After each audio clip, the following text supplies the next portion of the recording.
Episode 2: Altruism.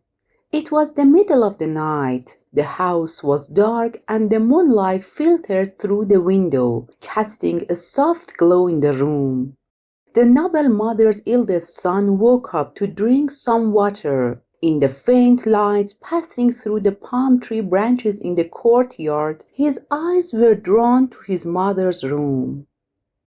As always, she was sitting on her prayer mat, her hands raised to the sky. Her whispered prayers reached his ears, but they were so soft that the words were indistinct. His childlike curiosity pulled him closer, eager to know what prayer she was saying in the stillness of the night. The closer he got, the clearer her voice became. He recognized familiar names in his mother's prayers, neighbors, friends, even strangers. Although he waited for a long time, he never heard her pray for herself or her family. Curious, he came closer and sat beside her. "Mom," he asked, "you prayed for everyone, friends, acquaintances, even neighbors. But what about us?" She smiled and took her son in her arms. "My dear, we must first care about the well-being of our neighbors, then pray for our own," she said.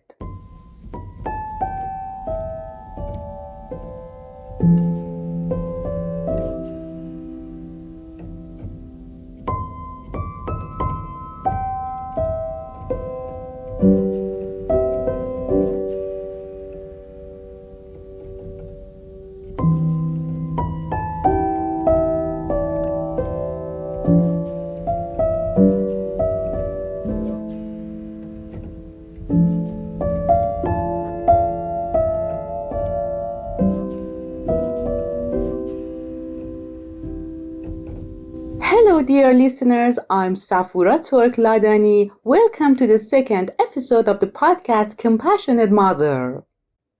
I hope you had the chance to listen to our previous episode in which I introduced the compassionate mother. We explored the qualities we should strive to adopt in our own lives. One of these traits is altruism. The story I shared at the beginning of this episode is a mother-child dialogue, illustrating a powerful example of altruism in the life of the noble mother.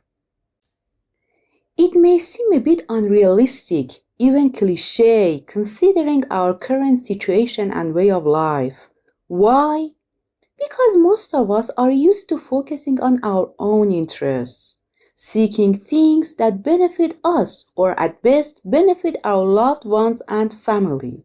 But let's take a step back. Let's dive into the heart of the story to discover where and when this perspective on life, this behavior, and this attitude originated.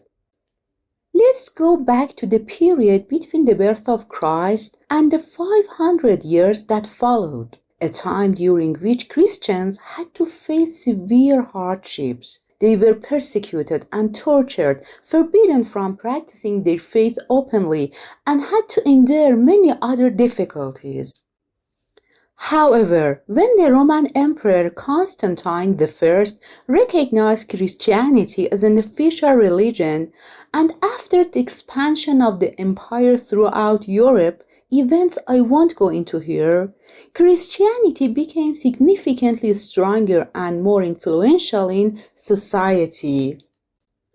At that time, the church influenced all aspects of people's social lives, extending from politics to economics and from science to personal matters. During this period, the Pope was responsible for crowning kings. The church owned all the estates and lands. People were required to confess to priests in order to secure their salvation. The beliefs and discoveries of scientists and intellectuals had to be examined and approved by inquisitorial courts. In short, everything was under the control of the church. These conditions persisted for 10 centuries in Europe, about 1,000 years. All of this was done in the name of God and religion.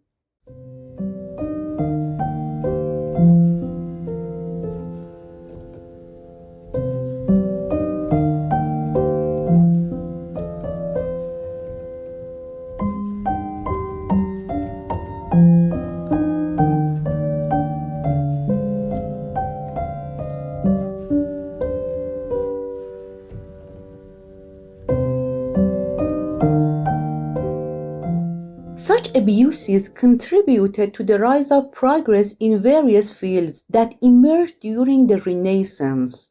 People, in fact, grew tired of these circumstances and longed to return to the time before Christ's birth, specifically antiquity. 1,000 years of prejudice and extremism led many to become disillusioned with religion, resulting in a rapid shift toward humanist perspectives. What does this mean? It reveals that human beings are valuable and must be placed at the center of attention. It is the individual who matters and who should be the center of the universe, rather than religion, God, or the Pope. This evolution gradually encouraged individualism in society. People became increasingly focused on material concerns, turning away from religion and its practices. In this context, reason and science became the determining standards of society, both based on a fundamental element, the human being. The Industrial Revolution in Britain and France also contributed to the decline of religion in society. These perspectives developed day by day, spreading beyond Europe to influence Eastern thought and the lives of Muslims right up to the present day. But after this period of extreme religiosity, was the radical elimination of religion truly in the people's best interests? At first glance, it seemed beneficial. What could be more appealing than prioritizing one's own desires, needs, and pleasures without any constraints? However, this evolution quickly led to chaos and decay. Although it may be tempting for each of us to pursue our own interests, what happens when these interests conflict? And what if someone else's pleasure comes at my expense? More importantly, these individuals formed communities, nations, and larger states. They ran governments, and their personal interests influenced not only social interactions, but also political and international relations, and ultimately the entire world. What was the result? Colonialism, poverty, hunger, death, wars, and countless other tragic events that fill the pages of world history.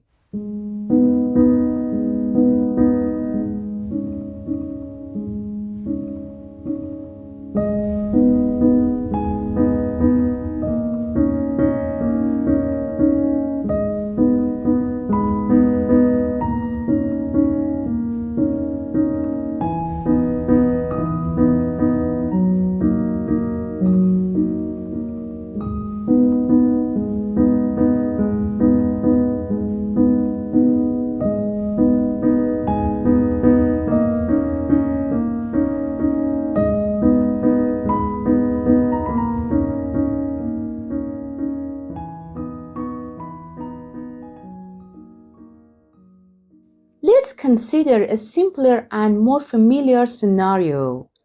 What happens if we ignore the collective interests of our household and each family member pursues only their own interests? Imagine a household with a selfish father. Would the family have any sense of unity or identity? Imagine a self-centered mother who prioritizes only herself. What about a brother or sister who is indifferent and selfish? It's sometimes hard to even imagine such individuals, let alone live in their reality. Let me clarify my point. I'm not suggesting that we should sacrifice ourselves for the desires and needs of others. There are important distinctions to be made here. We have two types of ego. One is authentic, charitable, considerate of others, and seeks to help them as much as possible. The other is egocentric, prioritizing its own interests, needs, and pleasures. Between the two lies a middle path that I call meaning-centered egoism. I don't use the word egoism here in a negative sense. What I mean is that others are part of us. When we love them, we love ourselves. When we do good to them, that kindness returns to us. This is where the principle of action and reaction applies. The good things we wish for others come back to us. That's the positive side. The other side is just as important. Egoism or lack of concern for others not only harms them, it also harms our true self. The harm we cause others ultimately affects our own ego. Again, the law of action and reaction applies here. For example, when we see the environment merely as a tool to serve our own needs, the result is climate change, a natural response to our behavior. By others, I don't mean only other human beings. I include all living beings, humans, animals, and plants. Even inanimate objects are part of this cycle of desire and love. All development and growth in our lives happens step by step, gradually. Even a mountaineer who reaches the summit begins by climbing smaller mountains. For us, altruism is similar. Sometimes we have clothes, tools, facilities, or resources we no longer need. Their presence or absence in our lives makes no difference anymore. We might keep them indefinitely, and they may eventually deteriorate without benefiting anyone. However, if we give them to others who need them, we take the first step toward effectively practicing altruism. The second step of altruism involves our speech. A perfect example of verbal altruism is the story we shared at the beginning of this episode with the compassionate mother. We can choose to prioritize the desires of others over our own through our words. But does altruism stop here? Of course not. The highest form of altruism is when we give even when we ourselves are in desperate need. True altruism is not just verbal, it is manifested through our actions and behavior. A generous hand guided by a heart that sees no difference between itself and others is what makes charity truly beautiful and radiant. We will explore charity and kindness in more detail, so I encourage you to stay tuned for the next episode of the podcast. Remember, all these concepts and behaviors that we are discussing to enrich our lives are inspired by the model of the Sacred Mother. In the next episode, we'll discover her story of charity and the intense altruism she displayed throughout her life. Thank you for listening to the Compassionate Mother podcast. I'd love to hear your thoughts, which you can share through the contact details provided in the podcast description. Stay under the shelter of compassion.